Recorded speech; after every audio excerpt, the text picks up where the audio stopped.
낮고 축축한 지하 공간입니다. 아무도 좋아하지 않을 곳이죠. 그러나 이 현장의 누수를 해결하기 위해 들어올 수밖에 없네요. 국립제주박물관 관사입니다. 박물관 뒤쪽에 있죠. 제주박물관 작업은 전에 2번 했었는데 박물관 외부 화장실 작업과 관사 외부 작업을 했었죠. 이번이 3번째입니다. 관사 3호 현관문 앞으로 물이 계속 흘러나옵니다. 한 2주 정도 되었는데 점점 심해지고 있다네요. 관사 내부는 단촐합니다. 부엌이 있고 방이 2개 있습니다. 그리고 화장실은 하나. 누수량이 많아서 간단하게 청음 탐지를 해보았는데 별다른 누수음은 확인하지 못했습니다. 건물 뒤로 가면 지하로 들어가는 문이 있습니다. 여러 자재들이 쌓여 있고 바닥에 물이 많이 고여 있습니다. 방문하기 즐거운 곳은 아닙니다.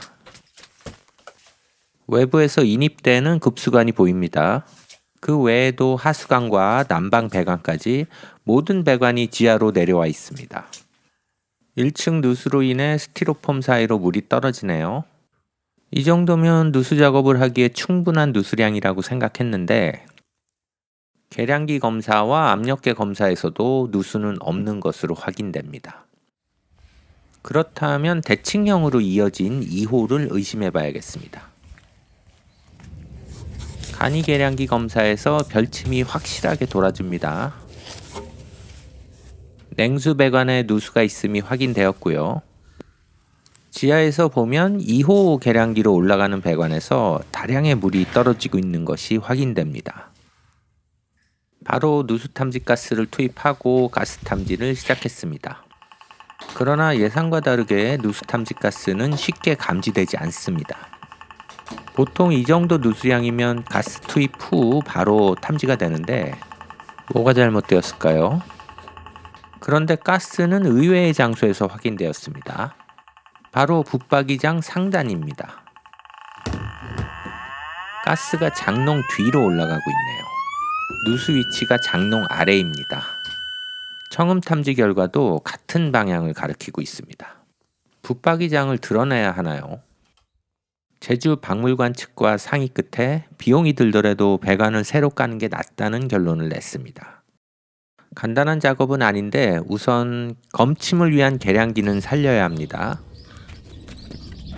그리고 외부에 있는 보일러에도 새 배관을 연결해야 하며 화장실도 연결해야 하는데 작업이 간단하지 않겠네요.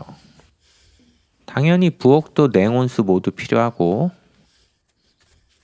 마지막으로 세탁기에도 물을 공급해줘야 합니다. 계량기부터 시작해 볼까요? 계량기로 올라가는 배관의 보온재를 벗겨내고 배관을 절단합니다. 사포로 배관 표면을 깨끗이 손질해준 후 밸브를 달아줍니다. 대각으로 지하에서 지상으로 구멍을 뚫어야 해서 길이 1m와 70cm짜리 드릴라를 준비했습니다. 계량기 함으로 이어지는 구멍을 2개 뚫어줍니다.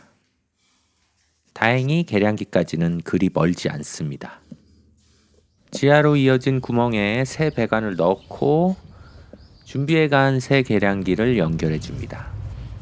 계량기는 끝났고 쉬운 작업부터 먼저 하죠.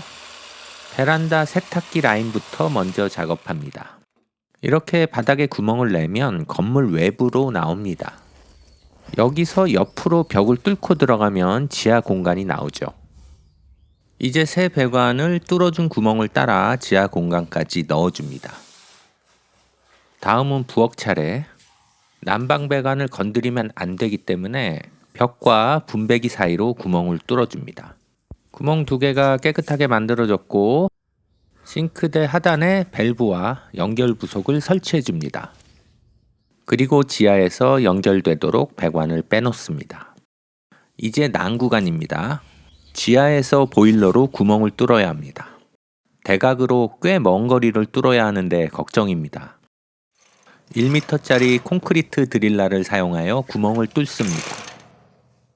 1m 날이 거의 끝날 때쯤 벽이 관통되었습니다. 힘들어. 그런데 위치가 살짝 다르네요. 보일러는 조금 떨어진 위치에 있습니다. 이유는 별로 관심 없습니다. 줄자로 정확한 위치를 다시 재고 다시 천공하면 그만입니다. 1m 날은 드릴 연결부가 부러져서 70cm 날로 다시 시도합니다. 철근을 많이 만나면 날이 부러집니다. 지하에서 밀어넣은 배관이 보일러 뒤로 올라왔습니다. 이제 화장실에서 보일러실로 배관 구멍을 만들어줍니다. 벽 두께는 무려 50cm. 먼저 배관이 지나갈 자리의 타일을 모두 제거합니다. 그리고 배관이 묻힐 자리에 그라인더로 칼선을 그어줍니다. 먼지 엄청 나고요. 칼선을 따라 배관 자리를 파주면 준비는 다 되었고, 보일러실에서 들어온 배관을 화장실 내 각 수전으로 연결해 줍니다. 냉온수 배관이 겹쳐서 좀 번거롭죠. 배관 작업이 끝나면 임시로 물을 공급하고 새는 곳이 없는지 꼼꼼히 확인합니다. 타일 작업이 끝나고 누수가 확인되면 골치 아프거든요. 다행히 누수가 되는 곳은 없습니다. 다음으로 시멘트로 배관을 고정해주고 하루 정도 건조시킵니다. 옛날 타일 위로 새 타일을 덧바른 화장실입니다. 흔히 덧방이라고 하죠. 면을 잘 정리해줘야 새로 타일을 붙일 수 있습니다. 기초 작업이 다 끝나고 이제 새 타일을 붙여줍니다. 같은 색 타일은 구하지 못했네요. 다행히 알록달록 타일은 담당자가 구해오셨습니다. 타일 본드가 굳으면 타일 사이 매지를 넣어줍니다. 매지색이 조금 초록색이 나는데 제품 불량인 것 같네요. 최근에 산 제품만 이렇습니다. 영세 제조업체도 아닌데. 수전, 앵글 밸브를 달고 실리콘까지 발라줍니다. 화장실 작업이 모두 완료되었습니다. 타일색 말고는 그럭저럭 잘 되었네요. 기존 싱크대 벽 수전은 사용 불가. 그래서 싱크볼에 새 수전을 달아줄 계획입니다. 그러려면 구멍을 조금 넓혀줘야 되겠네요. 원래 벽 수전은 제거하고 배관 구멍은 실리콘으로 가려줍니다. 새로 사온 싱크대 전용 원홀 수전을 설치합니다. 싱크대 수전 비싼 건 아주 비싸죠. 적당한 가격의 제품으로 준비했습니다. 아래서 잘 조여줍니다. 꽉 조여야 나중에 흔들거리지 않습니다. 새 수전과 지하에서 올라온 새 배관을 연결합니다. 한번 틀어볼까요? 당연히 잘 나오죠. 온수는 조금 약하게 나오고, 네, 잘 설치되었습니다. 이제 지하세계 작업만 남았습니다. 본관에서 계량기까지 올라갔다 내려오는 배관은 연결되었고요. 싱크대에서 내려온 배관도 준비되었고,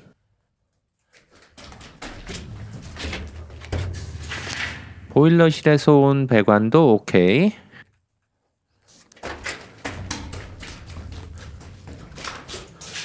마지막으로 세탁실 배관까지. 지하세계 모든 배관의 연결 작업이 완료되었습니다. 새 배관은 처지지 않도록 기존 배관에 잘 고정해 주었습니다.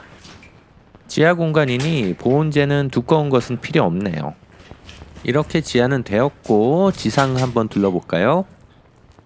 세탁실 잘 되었고, 부엌 깔끔하죠? 마지막으로 화장실까지.